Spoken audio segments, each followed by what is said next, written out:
नमस्कार, जौहर झारखंड देख रहे हैं आप। मैं हूं शुभम मिश्रा आपके साथ। बुलेटिन की शुरुआत बड़ी खबर के साथ करेंगे। कोडरमा से बड़ी खबर आपको बताएं, पिज्जा खाने से 9 लोगों की बीमारी की खबर है। एक ही परिवार के 9 लोग बीमार हो गए हैं। सदर अस्पताल में इलाज जारी है। डीसी मेघा भारद्वाज ने संज्ञान लिया। कोडरमा थाना क्षेत्र का मामला बताया जा रहा है। पिज्जा जो आजकल के युवाओं को, बच्चों को काफी पसंद है, उस पिज्जा को खाने से एक ही परिवार के 9 लोग बीमार हो गए। बड़ी खबर आपको बता रहे हैं कोडरमा से, और एक ही परिवार के 9 लोगों को सदर अस्पताल में भर्ती किया गया है। फिलहाल इस पूरे मामले पर डीसी ने संज्ञान ले लिया है। आगे की जांच पड़ताल की जा रही है।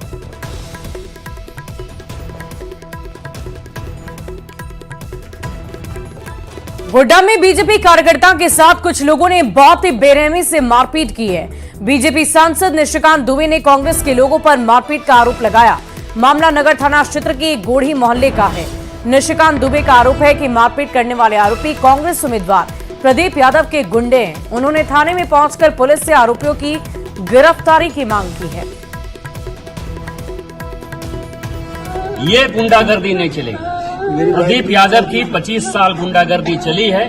25 साल तक प्रदीप यादव के गुंडों ने यहाँ आतंक मचा के रखा है। उसका अंत समय निकट है और इसके लिए भारतीय जनता पार्टी का एक एक कार्यकर्ता जो भी करना पड़ेगा, बलिदान देना पड़ेगा, वो तैयार है। अभी तक जो अनुसंधान के बात प्रकाश में आया, कुछ जो है बिजली का तार जो है उसको खींचने को लेकर के तार खींचने के ले गया तो उसको लेकर विवाद बढ़ा। कुछ जमीन का भी इशू आ रहा है, तो अनुसंधान किया जा रहा है, अगर तक कार्रवाई की जा रही है। और टेंडर कमीशन घोटाले में अब ईडी ने आईएएस मनीष रंजन को भी समन जारी कर 24 मई को पूछताछ के लिए ईडी दफ्तर बुलाया। मनीष रंजन ग्रामीण विकास विभाग के पूर्व सचिव रह चुके हैं। साथ ही लैंड, सड़क और बिल्डिंग से जुड़े मंत्रालय में सचिव स्तर के अधिकारी भी रहे हैं।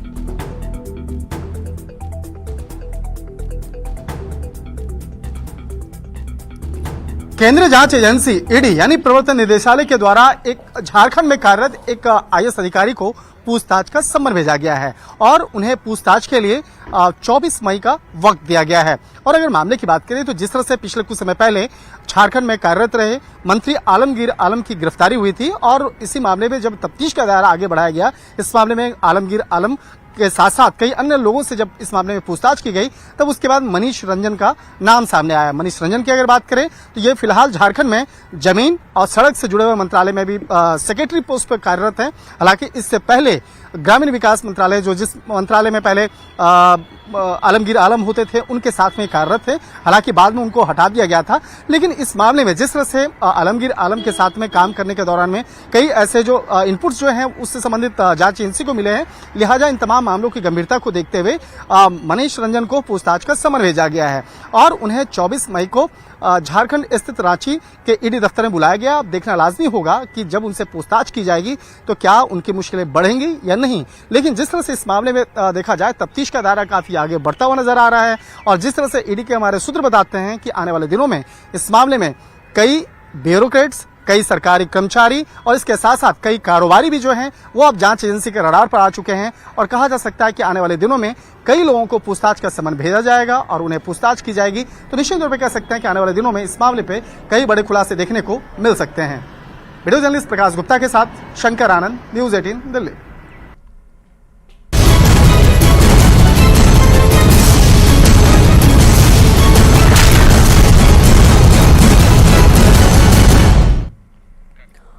और राजधानी रांची में कांग्रेस उम्मीदवार यशस्विनी सहाय के लिए चुनावी प्रचार करने पहुंची प्रियंका गांधी ने महिलाओं के साथ लोक नृत्य किया है। नामकुम के हाईटेंशन मैदान में सभा को संबोधित करते हुए उन्होंने केंद्र सरकार पर जमकर निशाना साधा। साथ ही महंगाई, बेरोजगारी जैसे मुद्दों को भी प्रमुखता से उठाया।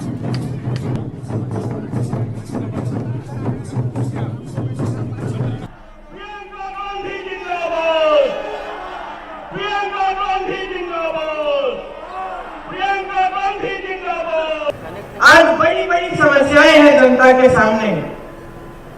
सबसे बड़ी समस्या है महंगाई और बेरोजगारी। आप मेरे साथ सहमत है कि नहीं? क्या ये सबसे बड़ी समस्याएं हैं आज की?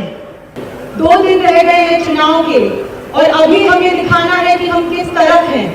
उन लोगों के साथ जो नफरत फैलाते हैं, भेदभाव करते हैं, धर्म की राजनीति करते हैं, फर्जी राष्ट्रवाद करते हैं, क्या हम उनके साथ हैं? राहुल गांधी जी ने जैसे कहा कि मोहब्बत की दुकान के बारे में जो बात करते हैं, हम प्रेम और मोहब्बत के साथ हैं। झारखंड दौरे पर पहुंचे मध्य प्रदेश के मुख्यमंत्री शिवराज सिंह चौहान ने 3 अलग अलग जगहों पर चुनावी जनसभा को संबोधित किया है। धनबाद में उन्होंने बीजेपी उम्मीदवार ढुलो महतो के लिए प्रचार प्रसार किया। गोड्डा में बीजेपी उम्मीदवार निशिकांत दुबे के लिए चुनावी सभा की, तो वहीं रांची में उन्होंने जनसभा कर बीजेपी उम्मीदवार संजय सेठ के लिए वोट मांगा।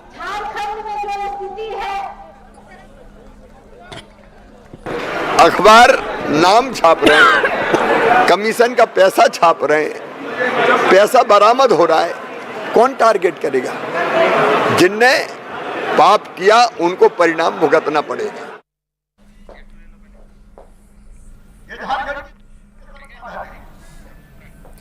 जमशेदपुर की बोड़ाम हाट टोला मैदान में इंडिया अलायंस की चुनावी सभा हुई। सभा में झारखंड के मंत्री मिथिलेश ठाकुर और जेएमएम नेता कल्पना सोरेन समेत कई दिग्गज नेता मौजूद रहे। सभी ने इंडी गठबंधन के उम्मीदवार समीर मोहंती के लिए प्रचार प्रसार किया और झारखंड की सभी 14 सीटों पर जीत का दावा भी किया। लगता है कि आश्वस्त है और झारखंड की जिस तरीके से जनता हमारी त्रस्त हुई पड़ी है, क्योंकि हमारे झारखंड के मुद्दों को कोई उठाता नहीं है, तो हमारे जितने भी इंडिया गठबंधन के प्रत्याशी हैं वो पूरी प्रखरता से अपनी जिम्मेदारी भी यहाँ उठा रहे हैं और जो आशीर्वाद हमारी जनता से उनको मिल रहा है।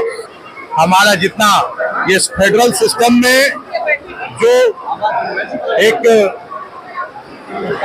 केंद्र की सरकार की जो भूमिका होती है, उस भूमिका को तो वो निभा ही नहीं रहे हैं। वहीं जमशेदपुर में चुनाव प्रचार करते हुए कल्पना सोरेन का बहुत अलग अंदाज देखने को मिला। कल्पना सोरेन तीर धनुष के साथ नजर आई।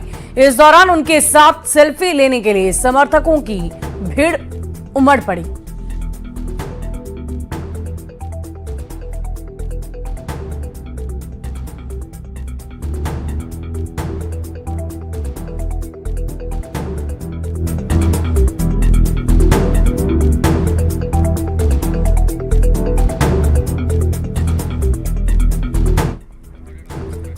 वहीं धनबाद की बागमारा विधानसभा सोनाडी निमतला ग्राउंड में सीएम चंपाई सोरेन ने चुनावी सभा को संबोधित किया।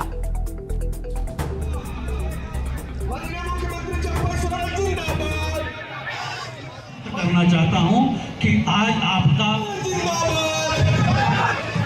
सत्यानंद भोक्ता जिंदाबाद, मथुरा महतो जिंदाबाद, इंडिया गठबंधन प्रत्याशी जिंदाबाद। हम लोग उनको जिता करके दिल्ली भेज रहे हैं।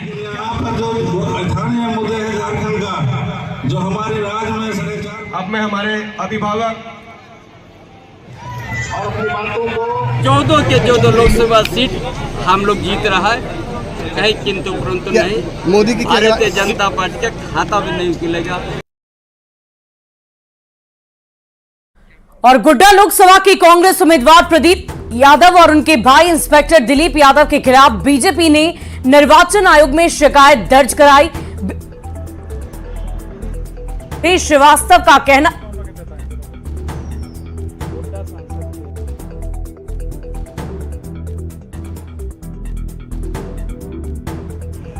दिलीप कुमार यादव जो सीआईडी इंस्पेक्टर हैं, अभी 26 अप्रैल को दुमका जिले के सरैयाहाट थाना के जोकिला गांव में एक मर्डर हुआ था नीलकंठ यादव का।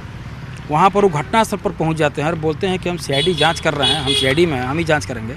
सीआईडी जांच जब भी होती है सरकार के कहने पर होती है, अपने से कोई भी पदाधिकारी नहीं कर सकता है। इसके अलावा 2005 से ही जब भी चुनाव हुआ है गोड्डा में, ये किसी न किसी रूप में वहाँ पर अपने आप को पदस्थापन करा लेते हैं।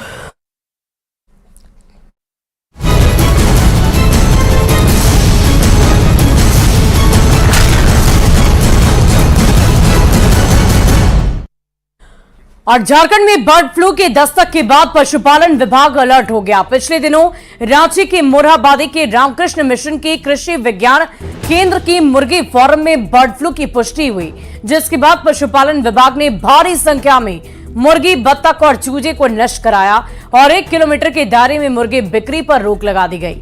पशुपालन विभाग के संयुक्त निदेशक रंजनी पुष्पा सिंह ने कहा कि 6 लोग जो इस फार्म में काम करते थे उन्हें आइसोलेट किया गया है। H5N1 की पुष्टि के बाद रांची जिला प्रशासन और पशुपालन निदेशालय साथ मिलकर सतर्कता से काम कर रही है।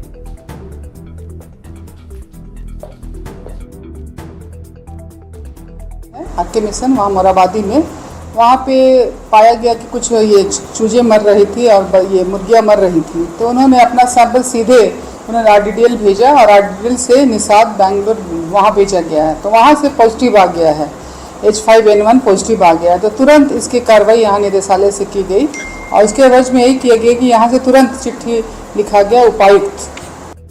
झारखंड में पिछले 1 महीने में दूसरी दफा बर्ड फ्लू ने दस्तक दिया है। बर्ड फ्लू को दस्तक देने के बाद विभाग भी अब अलर्ट हो गई है। हम आपको बता दें कि रांची के मोराबादी के इलाके में रामकृष्ण मिशन KVK में एक बार फिर से बर्ड फ्लू की पुष्टि हुई और पुष्टि होने के बाद पशुपालन निदेशालय ने संज्ञान लेते हुए तमाम कार्रवाइयां शुरू कर दी है। अगर आज की बात करें तो आज पशुपालन विभाग से भारी मात्रा में मुर्गियों को नष्ट कराया गया है। मुर्गियों के साथ साथ मुर्गी के अंडे, बत्तख और बत्तख के बच्चे को भी नष्ट कराया गया है। बताया जा रहा है कि जो भी भोजन उन मुर्गियों के लिए रखा गया था उसे भी नष्ट कराया गया है और आसपास के इलाके में मुर्गे बिक्री पर भी रोक लगा दी गई है।